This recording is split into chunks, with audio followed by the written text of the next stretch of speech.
ಇನ್ನು ಕುಡ್ಲಾ ಸಮಾಚಾರದಲ್ಲಿ ಮತ್ತೊಂದು ಮೇಜರ್ ಸುದ್ದಿ. ಮಂಗಳೂರು ಅಶ್ರಫ್ ಗುಂಪು ಹತ್ಯೆ ಪ್ರಕರಣ ಈಗ ಮತ್ತೆ ಸಂಚಲನವನ್ನು ಮೂಡಿಸ್ತಾ ಇದೆ. ಮಂಗಳೂರು ಗುಂಪು ಹತ್ಯೆ ಪ್ರಕರಣ. ಅಶ್ರಫ್ ಎನ್ನುವಂತಹ ಮೂಲತಃ ಕೇರಳಿಗ.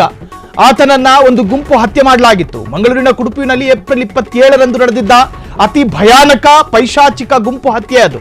ಕೊಲೆಯಾದ ಅಶ್ರಫ್ ಮರಣೋತ್ತರ ವರದಿಯಲ್ಲಿ ಆಘಾತಕಾರಿ ವಿಚಾರವೊಂದು ಈಗ ಬಹಿರಂಗಗೊಂಡಿದೆ.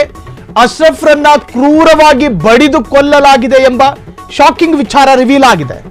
ಅಶ್ರಫ್ ಅವರ ದೇಹದ ವಿವಿಧ ಭಾಗಗಳಲ್ಲಿ ತೀವ್ರ ಗಾಯಗಳ ಕುರುಹು ಇತ್ತು.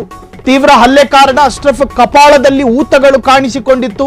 ಇದು ಪೋಸ್ಟ್ ಮಾರ್ಟಮ್ ರಿಪೋರ್ಟ್ ನಲ್ಲಿ ಬಹಿರಂಗಗೊಂಡಿರುವಂತಹದ್ದು. ಬಲ ಕಿವಿ, ಹಣೆಯ ಸುತ್ತ, ಒಳ ತುಟಿಯ ಮೇಲೂ, ಬಲ ಗಣ್ಣಿನ ಕೆಳಗೆ ಅತ್ಯಂತ ಕ್ರೂರವಾಗಿ ಥಳಿಸಿ ಕೊಲ್ಲಲಾಗಿದೆ ಎಂಬ ಶಾಕಿಂಗ್ ಸುದ್ದಿ ವರದಿಯಲ್ಲಿ ಬಹಿರಂಗ. ಮಂಗಳೂರು ಅಶ್ರಫ್ ಗುಂಪು ಹತ್ಯೆ ಪ್ರಕರಣ.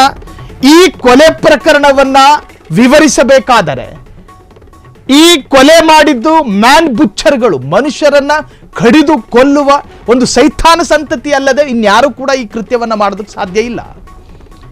ಯಾಕೆ ಕೊಲ್ಲಾಯ್ತು? ಒಬ್ಬ ಮಾನಸಿಕ ಅಸ್ವಸ್ಥ. ಆತನ ಕಣ್ಣುಗಳು ಹೇಳ್ತಾ ಇತ್ತು ಈತ ಮಾನಸಿಕ ಸ್ಥಿಮಿತತೆಯನ್ನ ಕಳೆದುಕೊಂಡಿದ್ದಾನೆ ಅಂತ. ಒಂದು ರೀತಿಯ ಅಬ್ನಾರ್ಮಲ್ ಹುಡುಗನಂತೆ ಕಾಣ್ತಾ ಇದ್ದಂತಹ ಯುವಕನನ್ನ ಒಂದು ಗುಂಪು ಅತ್ಯಂತ ಪೈಶಾಚಿಕವಾಗಿ ಹೊಡೆದು ಕೊಲ್ಲಲಾಗಿತ್ತು. ಆ ಪ್ರಕರಣ ಇದೆಯಲ್ಲ, ನಿಜಕ್ಕೂ ಅದು ರಾಜಕೀಯ ತಿರುವನ್ನ ಪಡೆದುಕೊಳ್ತು. ಇಲ್ಲಿನ ಗೃಹ ಸಚಿವರು ಕೂಡ ಅತ್ಯಂತ ಅಪ್ರಬುದ್ಧವಾದಂಥ ಹೇಳಿಕೆಯನ್ನು ಕೊಟ್ಟರು ಈ ಒಂದು ಪ್ರಕರಣಕ್ಕೆ ಸಂಬಂಧಪಟ್ಟ ಹಾಗೆ. ಮಂಗಳೂರಿನ ಕುಡುಪಿನಲ್ಲಿ ಈ ಪ್ರಕರಣ ನಡೆದಾಗ ಅಲ್ಲಿನ SP ಅವರು ಅಧಿಕೃತವಾದ ಕಾರಣಗಳನ್ನು ಕೊಟ್ಟರೆ ಇಲ್ಲಿನ ಗೃಹ ಸಚಿವರು ಬೇರೆಯೇ ಕಾರಣವನ್ನು ಕೊಟ್ಟಿದ್ರು.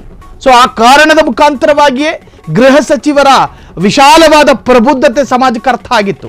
ಸೊ ಈಗ ಕೊಲೆಯಾದಂತಹ ಅಶ್ರಫ್ನ ಮರಣೋತ್ತರ ಪರೀಕ್ಷೆಯ ವರದಿ ಬಹಿರಂಗಗೊಂಡಿದೆ. ಅದನ್ನು ರಿವೀಲ್ ಮಾಡ್ತಾ ಇದ್ದೀವಿ. ಸೊ ಆ ಮರಣೋತ್ತರ ಪರೀಕ್ಷೆಯಲ್ಲಿ ಆತನ ಮುಖದ ಭಾಗಕ್ಕೆ ಒಂದು ಗುಂಪು ಎಡೆಬಿಡದೆ ಪಂಚು ಕೊಟ್ಟಿತ್ತು, ಗುದ್ದಿದ್ರು. ಈ ಬರಗೆಟ್ಟವರಿಗೆ ಆಹಾರ ಸಿಕ್ಕಿದಾಗ ತಿಂತಾರೆ ನೋಡಿ, ಆ ರೂಪದಲ್ಲಿ ಅಶ್ರಫ್ನನ್ನ ಹೊಡೆದು ಕೊಂದು ಹಾಕಿದ್ರು ಆ ಗುಂಪು. ಜೊತೆಗೆ ಆತನ ಬಲಗಣ್ಣಿನ ಕೆಳಗೂ ಕೂಡ ಅತ್ಯಂತ ಮಾರಣಾಂತಿಕವಾದ ಗಾಯಗಳಾಗಿತ್ತು. ಆತನ ಕಪಾಳ ಊದ್ಕೊಂಡಿತ್ತು. ಕಪಾಳದ ಮೇಲೆ ಗಂಭೀರವಾದಂತಹ ಪ್ರಹಾರಗಳಾಗಿತ್ತು ಅನ್ನೋ ಅರ್ಥ. ಮಂಗಳೂರಿನ ಕುಡುಪಿನಲ್ಲಿ ಏಪ್ರಿಲ್ 27ರಂದು ನಡೆದಿದ್ದಂತಹ ಭಯಾನಕ ಹತ್ಯೆ ಅದು. ಕೊಲೆಯಾದ ಅಶ್ರಫ್ ಮರಣೋತ್ತರ ವರದಿಯಲ್ಲಿ ಆಘಾತಕಾರಿ ವಿಚಾರವೊಂದು ಬಹಿರಂಗಗೊಂಡಿದೆ.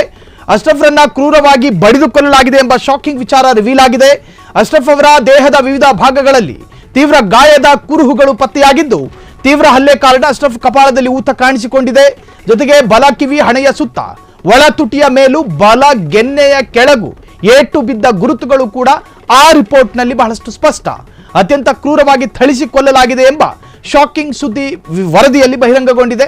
ಈ ಕೊಲೆ ಪ್ರಕರಣಕ್ಕೆ ಸಂಬಂಧಪಟ್ಟ ಹಾಗೆ ಅನೇಕರನ್ನ ಬಂಧಿಸಲಾಗಿದ್ದು, ಇನ್ನೂ ಅನೇಕರ ಹುಡುಕಾಟದಲ್ಲಿ ಪೊಲೀಸರು ನಿರತರಾಗಿದ್ದಾರೆ. ಆದರೆ ನಿರತರಾದ ಪೊಲೀಸರಿಗೆ ಸಂಬಂಧಪಟ್ಟಂತ ಒಂದಷ್ಟು ಆರೋಪಿಗಳು ಇನ್ನೂ ಸಿಕ್ಕಿಲ್ಲ ಅನ್ನೋದು ಅತ್ಯಂತ ವಿಪರ್ಯಾಸ ಮತ್ತು ದುರಂತ. ಕ್ಷಣ ಕ್ಷಣದ ಸುದ್ದಿಗಳಿಗಾಗಿ ಫ್ರೀಡಂ ಟಿವಿ ಸಬ್ಸ್ಕ್ರೈಬ್ ಮಾಡಿ, ಲೈಕ್ ಮಾಡಿ ಹಾಗೂ ಫಾಲೋ ಮಾಡಿ. ಹೊಸ ಸುದ್ದಿಗಳ ನೋಟಿಫಿಕೇಶನ್ಗಾಗಿ ಬೆಲ್ ಐಕಾನ್ ಮೇಲೆ ಕ್ಲಿಕ್ ಮಾಡಿ.